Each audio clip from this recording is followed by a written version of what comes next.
America has a love affair with stuff. You love stuff, I love stuff, and let me tell you, some of my favorite stuff is stuff. But we've reached a breaking point here, and I'm telling you right now, I am done with stuff. Got it packed for you, George? Oh, thanks so much, Meyer. Appreciate that. Well, I'm almost done with stuff. Let's see what this is. It's my Grogu pest dispenser. I love you, stuff. Hypocrite!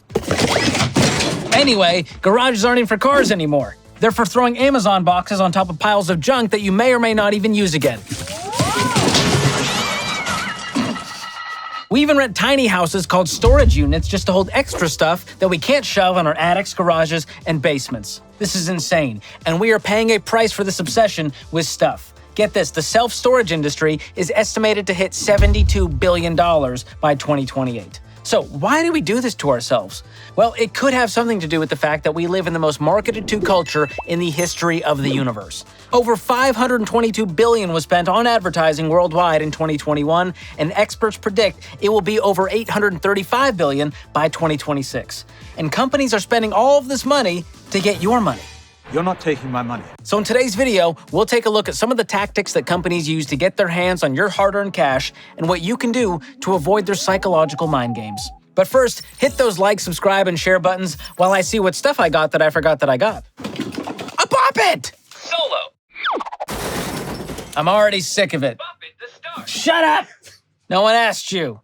No one can say for sure, but the average person sees somewhere between 5,000 to 10,000 ads every single day. And that's wild. But it's not that hard to believe when you think about all the places you're exposed to ads. Social media, TV, streaming services, radio, podcasts, movies, logos, websites, apps, articles, emails, billboards, magazines, stores, and even recipe blogs.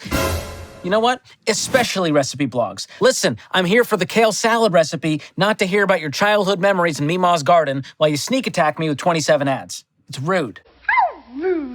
Anyway, companies have gotten pretty good at getting you to fork over your dough. So let's take a look at some of the sneaky ways companies are coming after your wallet and what you can do to avoid their little trippity traps. First on the list is personal selling. Examples of this include car dealers, door-to-door salespeople, multi-level marketing companies, and those ruthless cookie pushers, the Girl Scouts. Now, personal selling is one of the hardest things to resist because you're interacting with a real person who's playing into your real emotions and weaknesses, who has been trained to convince you to buy. I want that. So the next time this happens, just confidently say no, like a toddler at bedtime. And if you want to soften the blow, you can add a thank you to the end of that no. No thank you.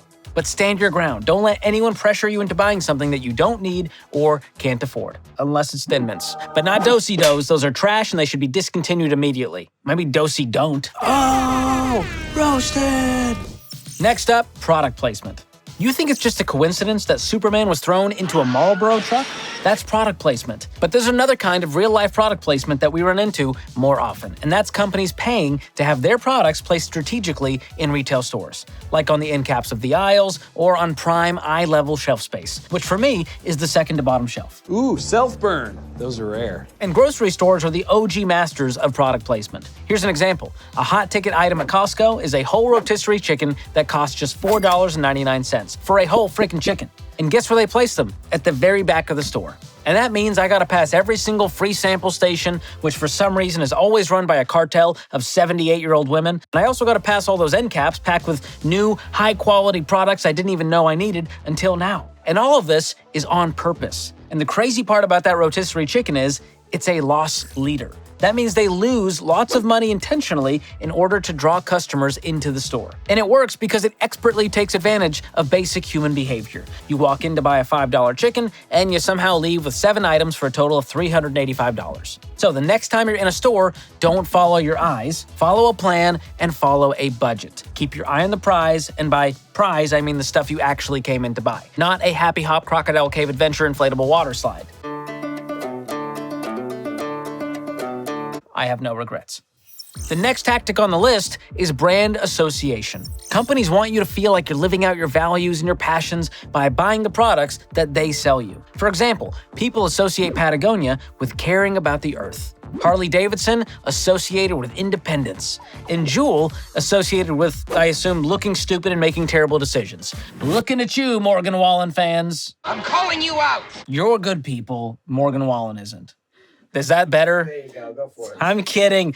I'm just trying to push your little Gen Z buttons. So what do these brand associations do? They create brand loyalty, and it makes you a part of their tribe, and it keeps you coming back. At least that's their hope. So your best defense when it comes to brand marketing is to make sure that what you buy aligns with the person that you really are, or at least the person you truly want to be, like someone who listens to better music. Got you again, Morgan Wallen fans. Thought I was done.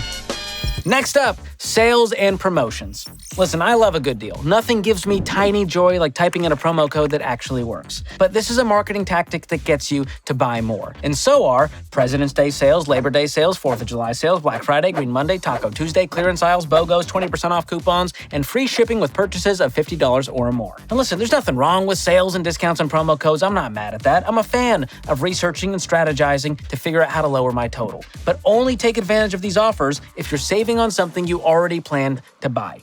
So here's your mantra: never spend just to save. Next on the list, convenient payment methods.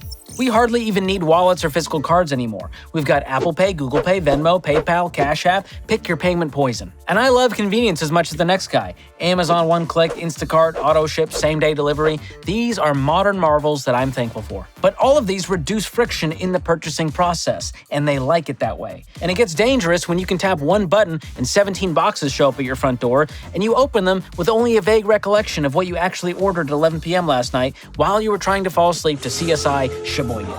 Which is hard to do because, man, that's an exhilarating show. If this sounds a little too familiar, here's a daring idea to combat these all too convenient payment options. Make paying less convenient. How about that? Take away the debit card info saved on the apps and sites that you use a lot, or even go old school and switch to physical cash envelopes for a while instead of using your debit card or your phone. Now, the key here is to just slow yourself down, to curb impulse spending, and intentionally feel some pain when you order 2 gallons of hummus at midnight. I don't know, it was an impulse. What kind of a sick impulse is that? Okay, the last thing on the list of tactics that companies use to get your money is financing. It's the most convenient of all ways to pay because you don't actually pay for it right now. You just kick it down the road into payments and you borrow the money. Now, this includes things like buy now, pay later, 90 days same as cash, and store credit cards. And not only do the companies make a sale, but there's a chance they'll make even more money from interest you'll pay if you don't make your payments on time. And there's a no-brainer way to avoid this one: never finance a purchase. Don't even think of it as an option. And yes, that includes store credit cards. And I don't care if the person at the register, who's probably some 16-year-old teenager, said, "Would you like to open a TJX Rewards card to save 10% on your purchase?" Say no. You don't need another stitched pillow. Look, I'm not mad at the idea of spending money, but we've got to do it with intentionality if we want to be free from all of this clutter and financial stress in our lives. And while you're being intentional with spending, don't forget to be intentional with saving.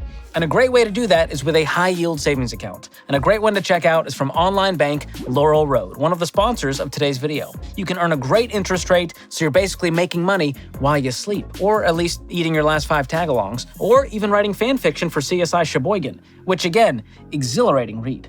And here's the cool part. Your account balance will earn 5.15% APY right now, and they've got a ton of great perks. No minimum balance, no monthly maintenance fees, and your deposits are FDIC insured. That means your money is safe. So it's time your money started making you money. Go to laurelroad.com/George or click the link in the description to get started today. And by the way, when a company has all this data about you and your family from all the stuff they buy, they can start targeting you with ads. And not in a "that's good marketing" kind of way, more of a creepy way, like the neighbor who somehow knows what you had for breakfast. So let me tell you how to keep your personal info away from the data brokers out there, and that's by using Delete Me. And I love Delete Me because they scour the internet to save you from all these creepy heebie-jeebie companies out there that are selling your information, putting your business out there, and putting you at risk. So protect yourself and your family from the risks of identity theft and online scams for maximum peace of mind with Delete Me.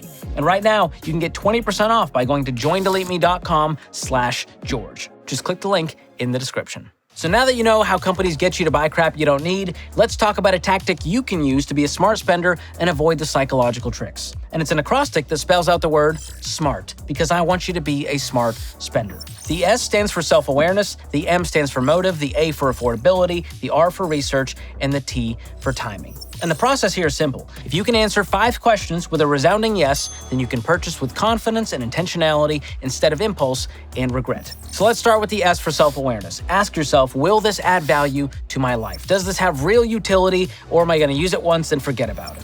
If you can say yes, move on to the M for motive. Ask yourself, am I buying this for the right reason? A lot of the times, it's retail therapy, it's emotional, there's some pressure from outside forces like family or friends. You gotta make sure you've got the right motive.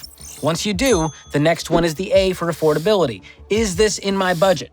If America answered this correctly, we would be $0 in debt. If you don't have the money to buy it today, don't buy it today. If you can say yes, it's in the budget, move on to the R for research. Is this the best option, retailer, and price? This is where most people skip and they get screwed on the deal. Make sure it's not impulsive, do your research, do a little bit of digging, and get the best deal possible. And then finally, the T for timing. Is now the right time to buy it? This comes down to opportunity cost. If you've got other financial priorities where it can wait, then let it wait and spend the money where it needs to go. So that's it. 5 simple questions, and if you can answer yes to all 5, you can confidently make that purchase. And if you answer no to any of these questions, it's a not now. You gotta adjust your patience, your lifestyle, your motive, and your budget until it's the right time. And by the way, always pay for purchases in full with money you have right now for stuff you already budgeted for. That is how you secure more peace, more wealth, and a lot less regret. So if you remember nothing else from this video, remember this quote from my friends the minimalists. More stuff won't make you more complete. And I love that quote so much that I made it one of my 12 rules for frugal living. So check out this video next if you want to know the rest of the rules. I'll also drop a link in the description below. Thanks for watching. We'll see you next time.